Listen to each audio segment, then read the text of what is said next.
അവിടുത്തെ മുന്നിൽ നഗതിയായി നിൽക്കുമ്പോൾ അലിവോടെ ദർശനം നൽകിടേണേ.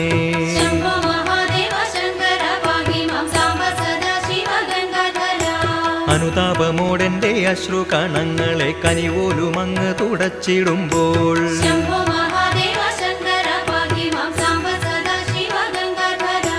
അകതാരിലുളവാകും അനുഭൂതി അമൃതമായി അനുഭവിച്ചിന്നു ഞാൻ മുക്തി നേടും.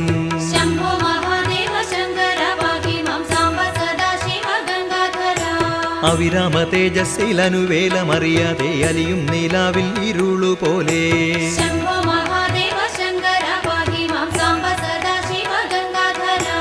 അങ്ങയും ഞാനും ഒന്നാണെന്ന പരമമാം അദ്വൈത സാരമറിഞ്ഞിടും ഞാൻ.